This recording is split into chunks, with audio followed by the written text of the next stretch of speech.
Welcome to Distress to Joyful, Bailey's Way. I'm your host, Bailey Raber, here to enlighten you and the rest of the world about one of the most misunderstood mental health disorders out there, bipolar disorder.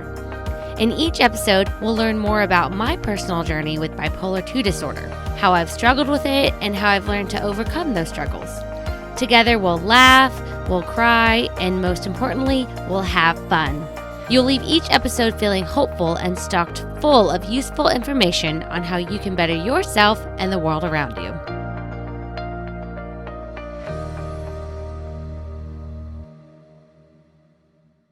Hello, friends. All right, so I am in Europe right now. Oh my God. Okay, well, not really. If you are watching on YouTube, you can clearly see that I am not actually in Europe. But the day that this podcast episode is releasing is March 20th, and I will be in Europe. I am really excited, and you guys, I need to take a moment to pat myself on the back because I did it.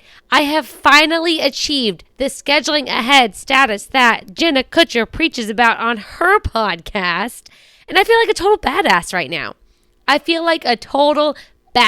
now. So Jenna Kutcher, just a heads up, guys, she is a huge marketing guru. I don't even really know what to describe her as, but she has a podcast that I've been listening to since like 2018 or 2019. And I actually was able to get my podcast going because of her. I bought an online course that taught me how to do everything I do. I've learned more since then that was not from Jenna, but I will say that one of the things that she talks about is batching and scheduling ahead of time. That way you can make sure you're always on schedule. And I tried that. For you guys for a while, and my depression got in the way and a bunch of other things, a big combination of shit, but depression was the main one, I will say. But I'm really, really excited because I feel like I'm finally at a place in my life where I am able to manage things properly again, and I'm able to do this for y'all. Like, I'm in fucking Europe as this podcast is being released.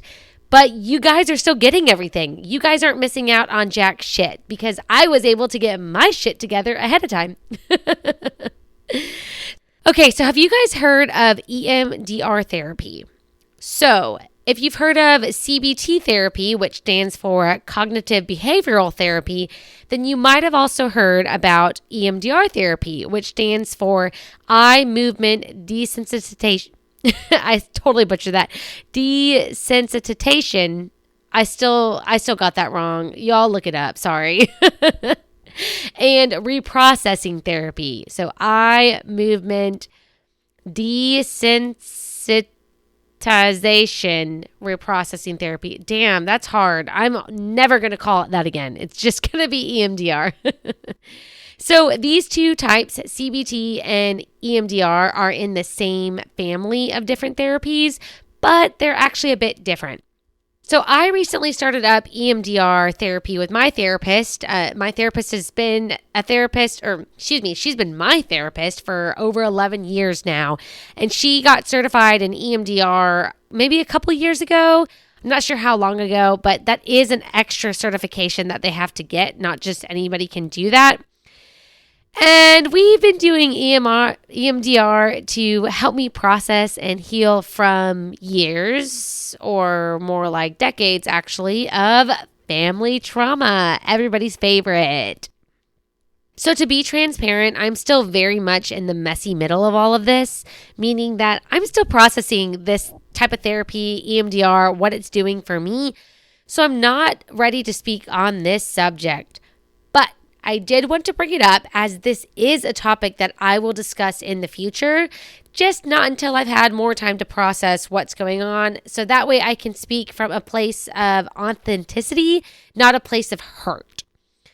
So in case y'all didn't know this or didn't realize this, I tend to discuss topics here that I've already been able to process because I want to speak from a place of understanding and self-discovery and awareness, not a place of hurt. I really don't like to speak from a place of hurt. Just in my experience, a place of hurt is not a good place to speak from, which is why I've really got into journaling and being able to process my thoughts and emotions through that. We will talk about that here later. Actually, we're going to have a whole episode on that soon. But I did want to bring this up because I did my first ever EMDR session back in the summer, I believe.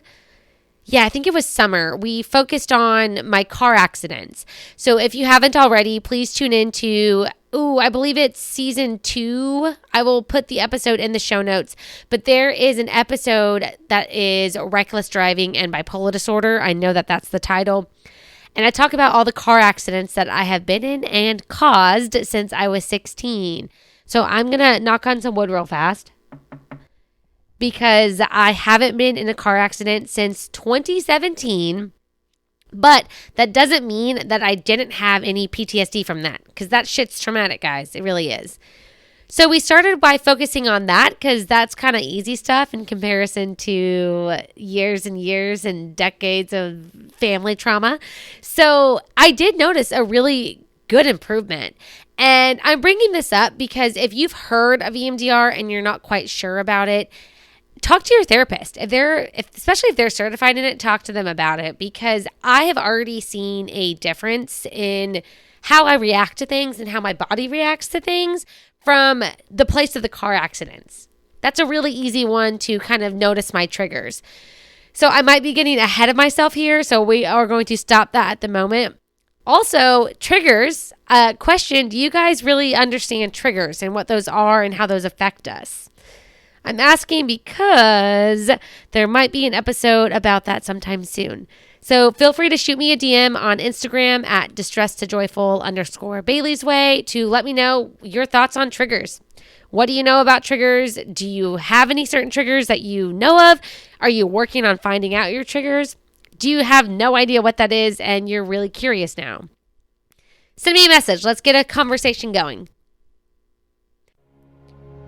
Looking for a way to support Distress to Joyful Bailey's Way and your favorite podcast host, but unsure how? Well, friends, you can head on over to my Etsy shop, Bailey's Way Designs, to purchase an item handmade by yours truly. In my shop, you'll find cute and useful travel accessories, the comfiest workout headbands you've ever worn, adorable pet accessories, graphic t-shirts, and more. All of the proceeds from Bailey's Way Designs goes directly towards funding my college education, where I'm currently expanding my knowledge of fashion design. You can receive 15% off your first order of $35 or more by going to baileyswaydesigns.etsy.com and use code NEWCUSTOMER15. That's NEWCUSTOMER15. The link to my shop can also be found in the episode description and the show notes. Y'all, I truly appreciate all of your support, and I can't wait to hand pack and ship the items that you purchase from me. Once again, go to baileyswaydesigns.etsy.com and use code NEWCUSTOMER15 to receive 15% off your first purchase. Okay, let's move into today's episode, my personal experiences with bipolar medications. So, before we get started, there is a warning. This is a huge warning, and I need you all to really understand this and take this in. I am not talking about the medications I've been on in order to recommend them. That is not what I'm doing whatsoever. I'm not going to talk about the dosages. I'm not going to list that off. And I'm not giving this to you so you can write down a list of things that you want to go try out and take to your psychiatrist. That is not what we are doing here. No, sir. No, ma'am. No, them. No. No, we're not doing this. So what we are doing is I am going to describe how I felt and what my experiences were on these specific medications, because I did not always have great experiences. And here's the thing. It sucked. It sucked trying out medications and not knowing if what I was feeling was the same as what somebody else felt. It sucked trying things out and not knowing whether or not it was working. It sucked. It felt alone. And I would hate for other people to have to feel alone through this kind of thing, because this is not a fun process to go through. I have talked with a couple friends in recent years who have actually been on the same medications as me. And guys, to hear their experiences and see them line up with my experiences, it was seriously such a relief. It was just very validating to know that, okay, it wasn't just me. Good. Okay. Whoo! Nothing's going on with me that's out of the ordinary because other people have experienced it too. And these kind of things are important, guys. That is why I am here, is to get the conversation going and to help you guys know that you're not alone through these things. And hey, you might have tried some of these meds and had a completely different experience than me, and that's okay too. That is okay. We are all different. All of our bodies react to things differently, but sometimes they act the same. And so that is kind of good to know, and that's my opinion on the subject. So again, I'm not recommending shit. I'm not going to write down the names of these things in the show notes. I'm not going to spell shit out. I'm really not. I don't want to get that into it because, again, I'm just coming from this is what I experienced, and that's it. Okay? Okay. So now that we have gotten that disclaimer all the way the fuck out there, if you're on YouTube, you'll get to see this, but I have something special with me. It is my journal. Yes, so you can see the back side of it and the front and the back, but I'm not showing you the inside. I'll read from the inside though. So interesting enough, almost 2 months, a month and a half ago, I'd say now. Yeah, about a month and a half ago, I sat down with a new psychiatrist. Okay, first of all, let me just start by saying that the last psychiatrist office that I went to, I loved my psychiatrist. I really did. But I did not love his office staff. They were terrible to me. The drive was like 40 minutes, if not more, with traffic. And to make things worse, his schedule was like totally conflicting with mine. So it just didn't work out. And so that sucks. But you know what? That's why there's a bunch of other doctors. And thankfully, I live in a metropolitan area. So I was able to find someone new. Monish actually sat down with me and we looked through a bunch and we finally found one. And I'm really glad because so far it's been great. I had my first appointment with her on, I think it was January 31st. It definitely was January 31st, where she adjusted my meds a bit. And I'm telling you this because my therapist brought up something that she wanted me to do as like homework before I went to this appointment. My therapist wanted me to write out all of my psychiatric history in terms of medications because that would make the visit so much smoother. And guys, Chelsea was right. So if you're here, you're listening, you're trying to go find a new doctor right now, I highly recommend you do what my therapist told me to do, which is write out your own history of shit and keep it on hand. Keep it somewhere where you can access it easily, maybe notes on your phone. Me personally, I like to write at the end of the day, sitting in bed when I'm done with my phone for the day. So I use my journal and handwrite shit and take photos of it for later if necessary. But I literally wrote it all out because Chelsea was like, you don't want to waste time with her. This is valuable time. And so if you have everything written down, you are cutting out all of the let me think about it, give me a second, let me rack my brain, because you already did all that. You already did that. You're going to get to the important things that matter and not waste the precious time, because we all know psychiatrists don't give us as much time as we probably want. So I am going to mention dates and whatnot, and I don't think I'm going to mention names. I really don't think that that's necessary either. I mean, also, I'm in Houston. How many of y'all are actually in Houston seeing the same people as me? Probably very few. So I first saw my very first psychiatrist back in, it was like April or May of 2010.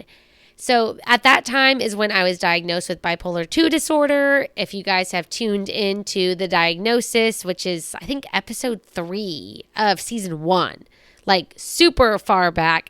If you haven't listened to it, I mean, you can, but the audio is going to be shit compared to what it is now. So just be prepared. So he placed me on Abilify, and he had me on a very, very small dosage of this, and he ended up increasing it over time.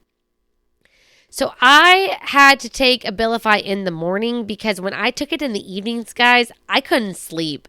I remember taking it and just not being able to fall asleep till like 3 or 4 in the morning. And dude, I was in high school back then. I had to get up for school. that was not going to work. That was not going to fly. And so I ended up telling him that, and then we switched it to morning time, and that's what worked for me because for some reason I couldn't sleep if I took it in the night. I also will say that I really felt no positive effects while taking it whatsoever. So here's a couple of things. First of all, I was 16 back then. I didn't know what the fuck I was doing, and I honestly didn't have a lot to gauge on. I wasn't journaling. I wasn't doing healthy things for myself. So I was not in a really good place to sit down and analyze these things because I was just hurt. I was mentally broken, and I just needed help. I did. And I didn't really know. So what I ended up doing, guys, which I do not recommend, is I remember sitting in the psychiatrist's office going back for, follow-ups and all that nonsense. Okay, sorry. This is important stuff. Let me not downplay it. So I remember going for follow-ups, and he'd ask me questions about is it making you feel this way or that way or whatever? And I really didn't know. So a lot of times I just either said, I don't know, or I just made something up because I was there. I was spending my parents' money on this stuff, and I felt like it should be helping. And maybe that even though it wasn't helping me, I shouldn't tell him that because, I'm here. He's supposed to be helping me. And so, guys, the point I'm bringing up is you need to tell the truth. If it's not helping you, fucking say so they can find something that will. Because I spent a lot of years on Abilify. A lot of years. Let me tell you how many years. Hold on. I spent almost 8 years taking Abilify and literally felt nothing change. Again, there's another thing I need to point out, and that's the fact that while I was taking this medication, I was also heavily drinking, and you are not supposed to drink while you take psychiatric medications. The majority of them. There's probably some that don't count, but Abilify specifically, they told me don't drink while you're taking it. What did I do? I drank because I was a shithead 16-year-old who was also depressed and really didn't know better. So, it is what it is. But then I also lied to the psychiatrist about it, which I, again, do not recommend. So this went on for a while. When I moved to Houston in 2014, so that was, 4 years of seeing the same doctor down in my hometown. I found a new doctor in Houston, and she kept me on the same thing. Once again, no positive effects, no negative effects either, thankfully. I did gain weight, but also I was not exercising. I was drinking all the time, and I was eating shit food all the time. So I have not much to gauge on if this was working or if this wasn't working because I wasn't taking care of myself. And guys, that is a key thing right there. I wasn't taking care of myself because I do understand that it is hard to take care of yourself while you're depressed. I totally understand that. But I literally was making no effort whatsoever. It took me until my quarter life crisis breakdown when I was 25 to actually make an effort into taking care of myself. And that is when I was able to kind of look at these things. So, speaking of, let's flash forward to 2018 when I started seeing yet a different doctor here in Houston. So I told this doctor about my feelings with Abilify, and he suggested that I try out Lamictal. Y'all, Lamictal for me was so fucking awful. It was awful. I was a raging bitch full of anger that I unleashed onto anyone who got in my way all the fucking time while I was on this shit. The whole time. It was so miserable. It was so miserable, guys. And, I remember specifically one situation where I was just so mad, and it was about traffic or somebody cutting me off in traffic or driving like an asshole, which happens every fucking day here in Houston. But I remember being so angry, and I called my mom to vent, which was stupid on my part. When looking back, that's the moment where I learned that I can no longer count on her or call her for anything, which Not going to get into it right now, but like it took till this moment to learn that. But like this moment is a big moment. So I remember explaining to her on the phone what was going on, and I was angry, guys. I was so fucking angry at whatever happened. So I was yelling. I was mad, and I have anger problems, guys. I really do. You've listened. If you've listened to, Anger Management Bailey's Way or any of these podcasts, you'll know that I have problems with anger. And so because I was mad, I was screaming and yelling. And you know what my mom did? She hung up on me. She literally was like, I can't help you. I can't deal with this. Goodbye. And like hung up on me, which then made everything worse because my anger that was directed at the traffic and whatever happened outside, which was all balled up from Lamictal, was now being focused on my mom. Because I'm like, what the fuck? I called you because I need to vent this out. Like I can't contain this any longer. And you fucking hang up on me? So I called my friend Derek. And I love Derek. Derek is a redhead like me. He's a lot more redhead. But he also deals with some anger things. I'm so sorry, Derek, if I shouldn't be saying that. But Derek and I laugh at the fact that sometimes when we get mad, we'll like go break shit. Like you just get some glass or porcelain, more like ceramic, some ceramic plates and cups and bowls. Fucking smash that shit. It feels so good to release. So I called Derek because I knew Derek would understand where I was coming from. And guys, Derek was an absolute godsend because I was angry and I was able to get it all out. And not only did he not judge me for any of it, he was also able to just sit there and hold the space while I fucking ripped a new one to the person in traffic and to my mom. And these people could not hear what was going on. But it was so intense. I remember it feeling so fucking intense. And I remember afterwards just like, crying from relief that I was able to get all of that out. And then apologizing to Derek for calling him to fucking yell and vent about this shit. And him saying, hey, dude, no big deal. Like, I get it. It's totally fine. And just that was it. Derek has seriously been a great friend. If you're listening right now, dude, I really appreciate you and our friendship. But yeah. That's what Lamictal was like for me, feeling super obnoxiously angry about little things all the time for no fucking reason.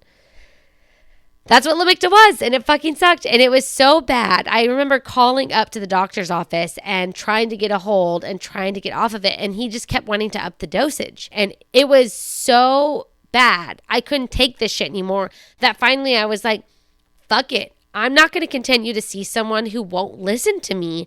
And so I literally stopped going to his office and I stopped taking my medication immediately, which was a horrible thing to do. Y'all, learn from my mistakes. Do not abruptly stop taking your medication. That is terrible for you for so many reasons. So many reasons.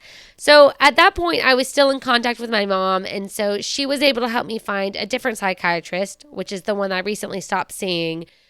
And she was able to squeeze me in last minute because she was going there. And so they got me in for a last minute new patient appointment. And this doctor put me on something different. So I explained the situation. And guys, actually, let me pause for a second. If you're seeing a psychiatrist who is not listening to you, if you are telling them, hey, I don't think this is working, or this is making me feel this way and it doesn't feel great, and you feel that they're not listening to you, or they're just like, oh no, it's fine, and they brush you off and they keep you on it, or they want to keep increasing it, please understand and know you are not required to stay with that doctor. You are allowed to go shopping for doctors. Yeah, that's a fucking thing. I don't know if I've talked about that before, but that's 100% a thing. You can go shop around, find somebody who's going to listen to you, who vibes with you, who is actually there to understand what's going on with you and who wants to help you. Because not all doctors just want to help you. It's sad. I've worked in doctors' offices, so I know. Not all doctors out there are actually looking out for your best interests. Some of them are just looking for a paycheck or for, more insurance claims to write. And it's shitty and it's sad, but that's the reality of living in the United States. So if you feel like your psychiatrist really isn't listening to you and what you need, you are welcome to go find another one. Please know that. Please know that. So then I went to this new psychiatrist who put me on oxcarbazepine, which is the generic name. It's Triliptal is the non-generic name. Guys, I have been on this since early 2019 and I have not known the actual name. I've only known it as the generic name this entire fucking time. January of this year, when I went to see my newest psychiatrist, who I'm going to be sticking with, she explained to me that I've been on Triliptal this whole time. And I was like, what the fuck? Okay. I've been on this generic for so long and I didn't know. I had no fucking idea what the actual name is. But that's okay. And guys, I've been on generics for basically all of these. Heads up. All of these meds, I've done generics. It's cheaper. There's nothing wrong with it. You don't have to have the name brand. If your insurance covers it, fuck yeah, I'm happy for you. You do you and you get that name brand. But I don't have insurance, so I'm going to get what I can afford, and that's the generic. That is 100% the generic. So I was doing okay when I started seeing this new psychiatrist. I mean, I had gotten off of the Lamictal. I was feeling a lot better since I pulled myself off of it, which again, I do not recommend. Do not follow my footsteps. That was a mistake. And so the oxcarbazepine, the Triliptal, is actually what I'm on still today, and it is a mood stabilizer. And so this one for me has actually helped significantly. I have less mood swings and I have less outbursts when I'm taking my meds on the reg. And this newest doctor that I started seeing, she actually upped my dosage because what I was on previously was very low, and she was like, you need more. And I'm like, yeah, I do need more. Life is different now and things are crazy. But this new psychiatrist also recognized that I am showing really strong signs of an anxiety disorder and PTSD on top of my bipolar 2 disorder. So that's a lot. That's a lot. And so what I really like about her, guys, is that she listens. And I was telling her about, my PTSD from car wrecks, my PTSD from family trauma, and all of these things. And she was listening, and she actually recommended The Body Keeps the Score, which I kind of chuckled. And I was like, oh, I've already read that book. I'm one step ahead, lady, but thank you. She also mentioned EMDR therapy, and I was like, yep. I'm starting that with my therapist too. No biggie. And so it was really nice though, because I am on this track with my therapist and she aligns with that. My psychiatrist who has never met or talked with my therapist, they're on the same track with me, which is also super reassuring to know that, okay, I'm on the right track for this healing process, which is not an easy one. It's going to take a lot longer than I initially expected, but hey, that's the journey and that's life and that's what we got to do. So because of my anxiety, she actually added something else, which I don't have the name of that and I don't even care to give it anyways. But she added a beta blocker. So if any of you guys have seen the new seasons of the Kardashians, I know if you're looking at me on YouTube, I'm like, oh yes, you can see me cringing a little bit because I have watched both of them, season 1 and season 2. Y'all, in my eyes, they were the Kardashians with the keeping up with the Kardashians, but nowadays, I like them a little more. I still don't love them. Don't get me wrong. I still don't love them, but they've progressed as people and they've actually started doing some really good work, which I really love. But Khloe talks openly about therapy all the time on the show, which I love. Guys, I fucking love that. And she takes beta blockers a lot for her anxiety. And that's what I was given, beta blockers, which apparently are really common for people who do performances that are live, like musicians, people who do public speaking. This is a normal thing. And I'm just sitting here wow, this could have been handy a while back. But hey, better late than never. And I'm honestly really glad that she brought up this idea. And it's a take as needed thing. I don't take them every day. If I know I'm going into something that's going to be high anxiety and high stressful, I'll take one. Or if I'm feeling super anxious in the moment because of something happening with Monish or being triggered by something, I'll go take one. But otherwise, It's literally just when I need them. And I've been very, very, very strict about that. And also, she made sure to give me non-addictive types, which to me, that is super important. I do not want to be addicted to anything. I don't want to feel like I have to have something else on top of the shit that I already have to have. Y'all, I am the type, I want to be on as little meds as possible. And I discussed that with my psychiatrist when we sat down for the first time. I don't want to be chalked up on 5 different things. I don't want to have to rely on all of these meds to be a human being. I do need help. I do, which is why I take a twice daily now medication, but I don't feel like I need to be zombied out in order to do that. And so, but that's just for me personally. That is for me personally. You might be different. Your significant other might be different. Your mom might be different. Everybody around is probably different, and that's okay. I'm not telling you about all of this so that you can do exactly the same path as me. That's not what we're doing here. What I hope to inspire you is to know that I had to try a couple different things until I found what worked. Because what I'm on right now, guys, it fucking works. Like, I wish I would have found this sooner, but again, better late than never. And it took time. I had to see, you have to be on some of these for a while to actually see if it's doing anything. And that is okay. That is okay. So if you're tuning in right now and you've struggled even a little bit with trying to find the right meds, please know that you're not alone. This is oftentimes the case for all of us. It's not like we just try one thing and magically it works all of a sudden right on the first go. Now, I'm sure that does happen for some people, but the percentage of that people is probably really tiny in comparison to the population of people who are on psychiatric meds. So just a couple of key takeaways from today. Shop around for your doctor. If you are not happy with how your doctor is treating you or not treating you, if you are telling them things and you feel like they're not listening, most specifically, if you feel like they are not listening to you, shop around and try to find someone new. Look at their reviews, guys. Look at these doctor reviews, especially if you have insurance like Cigna, for instance. Cigna, people can leave reviews about doctors, and if you have access to that, look at them. Look at them. Look at Psychology Today, where you can read more about their background. Get on Google and see what people say about the doctors. Like, check these things out. Do your research, do your homework, and find somebody new if whoever you're with isn't working for you.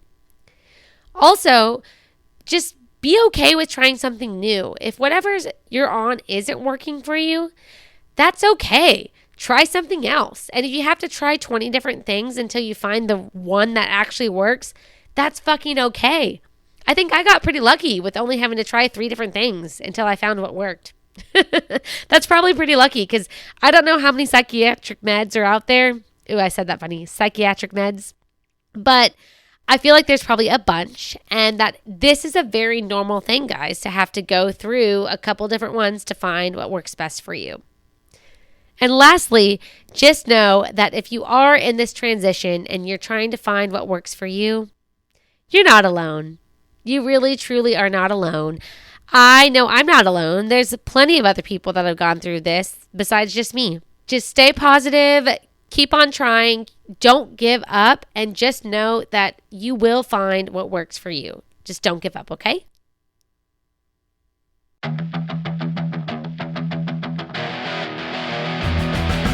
Win of the week. Win of the week.